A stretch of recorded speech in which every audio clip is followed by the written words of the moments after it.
Bienvenue à cette leçon intitulée « Ne saluer personne en chemin ». Je trouve que c'est un drôle de titre pour une vidéo, un titre amusant d'un chapitre de mon livre « L'appel de Jésus ». Ne saluer personne en chemin. Mais en fait, ce ne sont pas mes mots, ce sont les mots de Jésus. C'est ce que Jésus dit dans Luc 10, 4. Et souvent, lorsque nous lisons Luc 10, 4, nous avons tendance à sauter ce verset très facilement. On zappe ce verset en se disant qu'il ne veut pas dire grand-chose.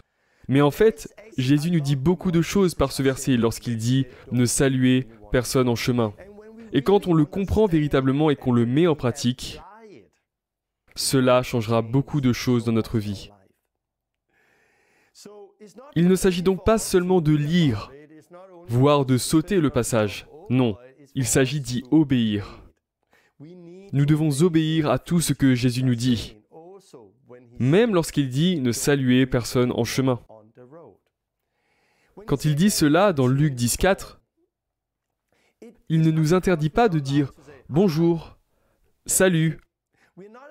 Il ne nous interdit pas de souhaiter le bonjour à quelqu'un. Mais il nous dit cela parce que nous sommes envoyés avec une mission précise. Nous sommes envoyés pour trouver quelqu'un que nous allons voir plus tard. Nous sommes envoyés pour trouver une personne de paix. Mais il est si facile de se laisser distraire. Il est si simple de tomber dans de vaines discussions qui nous distraient et qui nous font oublier l'objectif principal, à savoir ce que Jésus veut que nous fassions. Et jetons un œil aux églises, nos églises aujourd'hui. Aujourd'hui, à quelle fréquence voyez-vous des églises qui obéissent à l'appel que Jésus nous a donné dans Luc chapitre 10 ? Combien de fois voyons-nous des gens être formés dans l'église pour être ensuite envoyés deux par deux, comme nous l'avons vu précédemment ? Cela devrait être le cas pour toutes les églises. Pourquoi ? Parce que Jésus nous a appelés à le faire. Au début du livre, nous avons constaté qu'il ne s'agissait pas de mettre l'accent premièrement sur l'Église, puis sur la mission, pour terminer par Jésus. Non, nous devrions commencer par Jésus. Et nous devrions commencer par ses paroles. Nous devrions commencer par obéir à ce que Jésus dit. Et cela signifie de les envoyer deux par deux dans la moisson qui est prête. C'est alors que Jésus dit dans Luc 10, 4, « Ne saluez personne en chemin ». Nous devons vraiment nous réveiller. Nous devons vraiment observer ce que Jésus nous appelle à faire. Et ne vous laissez pas distraire par tout le reste. Donc, lorsque Jésus dit « ne saluez personne en chemin », c'est parce qu'il veut nous éviter d'être distraits sur la raison pour laquelle nous sommes ici et la raison pour laquelle nous sommes envoyés. Laissez-moi vous lire un extrait de mon livre « L'appel de Jésus ». Comme vous le savez, nous avons été placés sur terre comme corps de Christ afin de poursuivre ce qu'il a commencé. Si vous prenez le temps d'observer Jésus, vous verrez un homme qui était vraiment dévoué pour sa mission ici sur terre. Jésus ne s'est pas laissé tenter ni distrait par ce que le monde avait à offrir. Il n'était pas non plus guidé par les besoins des personnes qui l'entouraient. Il était conduit par l'Esprit de Dieu et il n'a fait que la volonté de son Père. Bien sûr, nous ne serons jamais exactement comme Jésus, mais il reste notre modèle et notre objectif final est de devenir comme lui. Alléluia. Nous devrions être comme Jésus. C'est notre objectif, d'être comme Jésus. Jésus était notamment très focalisé sur la raison pour laquelle il était ici. Il n'était pas guidé par ses besoins. Il n'était pas distrait par ce que les autres disaient. Il était très concentré sur ce qu'il devait faire. Nous voyons aussi cela à propos de Paul. Paul était très impliqué. Voici ce qu'il dit à l'Église dans 1 Corinthiens 9. « Ne savez-vous pas que ceux qui courent dans le stade courent tous, mais qu'un seul remporte le prix ? Courez de manière à le remporter. Tous ceux qui combattent s'imposent toute espèce d'abstinence. Et ils le font pour obtenir une couronne corruptible. Mais nous, faisons-le pour une couronne incorruptible. Moi donc, je cours non pas comme à l'aventure, je frappe non pas comme battant l'air, Mais je traite durement mon corps et je le tiens assujetti, de peur d'être moi-même rejeté après avoir prêché aux autres. Paul dit en quelque sorte ici, « Je suis exigeant avec moi-même. Je ne me contente pas de courir sans but. Je ne suis pas un boxeur qui frappe dans le vide. » Il était très focalisé sur son rôle à jouer. Pourtant, combien de chrétiens se comportent de cette manière aujourd'hui, comme un boxeur frappant dans le vide? Je ne sais pas quoi faire de ma vie, je n'ai aucun objectif. Et nous frappons un peu là, un peu par là et un peu par là, essayant de réaliser des objectifs sans véritablement savoir ce que nous faisons. Nous faisons des choses, mais nous ne savons pas pourquoi nous faisons cela. Nous ne savons pas quoi faire, nous ne nous sommes jamais vraiment posés pour regarder les règles et regarder ce que Jésus nous appelle à faire. Jésus nous a donné un appel et il est si facile d'être distrait. Il est si facile de se tromper par d'autres enseignements ou par les traditions de l'Église. C'est si simple de s'aveugler et se tenir à l'image du boxeur frappant dans le vide. Mais nous ne voulons pas être comme eux. Nous voulons obéir à l'appel de Jésus. Nous voulons être un bon et fidèle serviteur qui a obéi à l'appel de Jésus. Nous voulons dire comme Paul. Nous voulons être comme Paul. Ou nous voulons dire comme Jésus si nous regardons ce que Jésus dit dans Jean 4, 34.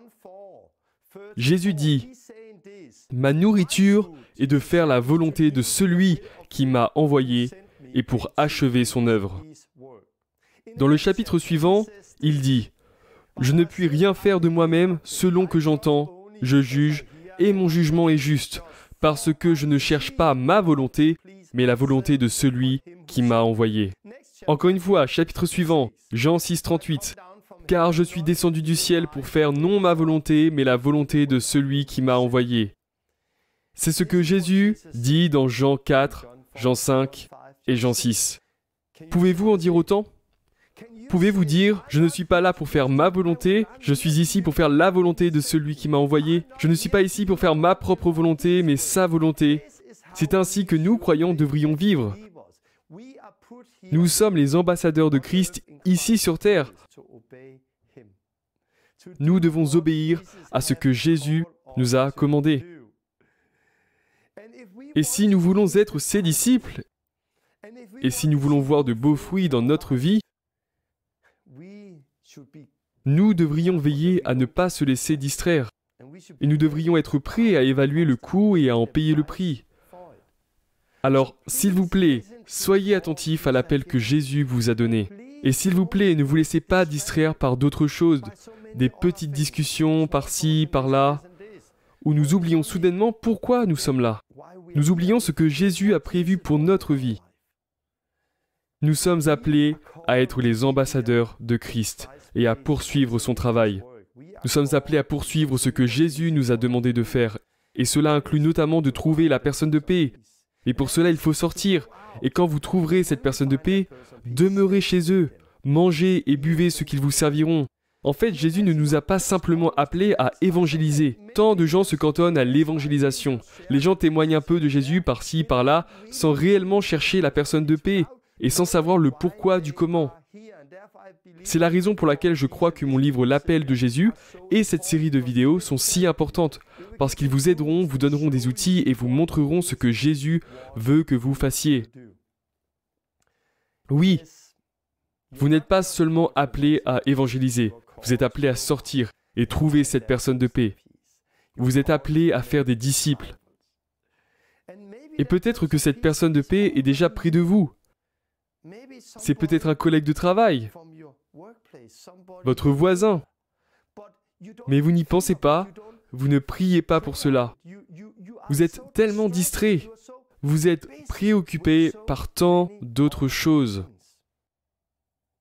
Vous êtes tellement occupé que vous ne prenez pas le temps de regarder autour de vous. Vous êtes tellement occupé dans votre quotidien, vous êtes tellement distrait par tant de choses que le temps passe et que vous n'obéissez jamais vraiment à Jésus. Mais quand vous vous arrêtez, quand vous cessez d'être distrait, que vous comprenez pourquoi vous êtes là et commencez à obéir à l'appel que Jésus vous a donné, vous vivez vivrez des choses extraordinaires. Vous allez vivre des choses que vous n'imaginez pas. Vous expérimentez aussi de la persécution, parce que ça fait partie du contrat. Et ça sera dur parfois. Mais alors, vous regardez simplement à Jésus. Ce n'était pas facile pour Jésus non plus. Jésus a également été persécuté. Vous serez persécuté, je serai persécuté. Donc je vous encourage vraiment à ne pas vous laisser distraire. Concentrez-vous sur la raison pour laquelle vous êtes ici.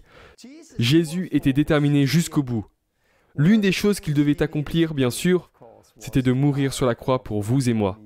Et c'était d'une importance capitale. Mais là aussi, notre ennemi, Satan, a essayé de le distraire. Poursuivons la lecture de mon livre. Un jour, comme Jésus se trouvait avec ses disciples, il partagea ce qu'il adviendrait de lui. Il leur dit qu'il devait se rendre à Jérusalem et souffrir beaucoup de choses à cause des anciens, des grands prêtres et des maîtres de la loi. Jésus annonça comment il mourrait et comment il ressusciterait au 3e jour. Quand il partagea cela avec ses disciples, son fidèle ami Pierre le reprit et lui dit « À Dieu ne plaise, Seigneur, cela ne t'arrivera pas. » Waouh! C'est fou quand on y pense. Essayez d'imaginer. Essayez d'imaginer. Nous avons Jésus, là, qui expliquait ce que Dieu attendait de lui. Il partageait la parfaite volonté de Dieu. Comment Dieu voulait qu'il aille à Jérusalem et ce qui arriverait par la suite. Et que s'est-il passé? L'un de ses meilleurs amis, Pierre, a essayé de l'éloigner de cette mission. Satan a essayé d'utiliser l'un des meilleurs amis de Jésus pour le distraire de ce que Dieu voulait qu'il fasse. Et nous sommes si reconnaissants que Jésus n'ait pas écouté ce conseil, que Jésus ne s'est pas laissé distraire. Car si Jésus ne s'était pas rendu à Jérusalem et n'était pas mort sur la croix, nous aurions tous été perdus aujourd'hui. Les gens essayeront aussi de vous détourner d'obéir à l'appel que Jésus vous a donné. Les gens essayeront de vous distraire. Ne les écoutez pas. Jésus a répondu à Pierre, « Arrière de moi, Satan, tu es un piège pour moi, car tes pensées ne sont pas les pensées de Dieu, mais celles des hommes. » Arrière de moi, Satan, c'est ce que Jésus dit à Pierre, ou à l'esprit derrière Pierre, qui voulait distraire Jésus de ce qu'il devait faire. Idem pour vous et moi. Quand nous commençons à obéir à l'appel de Jésus, un esprit viendra peut-être vous distraire. Il peut venir de votre meilleur ami, de votre pasteur, de votre voisin. Il peut venir de nombreuses autres personnes autour de vous qui tentent de vous distraire et de vous empêcher d'obéir à la vérité, de vous éloigner de la mission que Jésus vous a appelé à faire. N'écoutez pas tous ces mensonges. N'écoutez pas toutes ces choses qui essayent de vous distraire. Restez focalisés sur Jésus et son appel et continuez à lui obéir. Quand Jésus dit à Pierre, « Arrière de moi, Satan », ce n'était pas parce que Pierre était mauvais, mais Pierre ne comprenait pas ce que Dieu attendait de Jésus. Il en va de même pour vous et moi aujourd'hui. Quand on commence à obéir à l'appel que Jésus nous a donné, il y a des gens qui s'y opposeront. Il y a des gens qui détesteront ça. Ce n'est pas parce qu'ils sont tous mauvais, mais ils sont simplement ignorants. Ils n'ont pas la vue d'ensemble. Ils ne savent pas ce que Jésus attend de nous. Donc je vous encourage vraiment, vraiment, à ne pas vous laisser tromper par la distraction. Ne vous laissez pas distraire. Aussi, quand on en vient au visionnage de ces vidéos, à la lecture de mon livre, à la lecture des paroles de Jésus, il y a tellement de choses, surtout de nos jours, avec le virus, la fin des temps. C'est bien de se tenir informé, mais vous pouvez très facilement être distrait par un tas de choses futiles. Qu'est-ce qui est important? C'est Jésus et sa parole. Et obéir à ce que Jésus nous a appelés à faire, ça c'est important. Alors s'il vous plaît, ne vous laissez pas distraire. Restez simple. Regardez les paroles de Jésus. Visionnez l'ensemble de la série de vidéos. Regardez-les toutes, même celles que vous avez regardées à la volée ou que vous avez zappées. C'est important, parce que plus tard, je vais me référer de nouveau à ces vidéos lorsqu'elles seront assemblées. Lisez le livre si vous le pouvez, si vous le souhaitez. Ne vous laissez pas distraire. Faites ce que Jésus vous a demandé de faire. Obéissons à son appel et nous verrons alors des choses extraordinaires. D'autant plus dans les temps que nous vivons aujourd'hui. Et je suis très enthousiaste pour les temps dans lesquels nous entrons. La fin des temps, un temps où l'Église des derniers temps va s'élever et briller.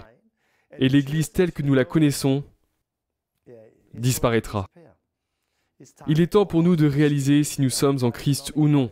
Il est temps pour nous de réaliser si nous construisons sur le sable, du bois ou de la paille, ou si nous construisons sur le rocher, et faisons ce qu'il faut pour obéir à l'appel que Jésus nous a donné. Que Dieu vous bénisse. À la prochaine. Salut.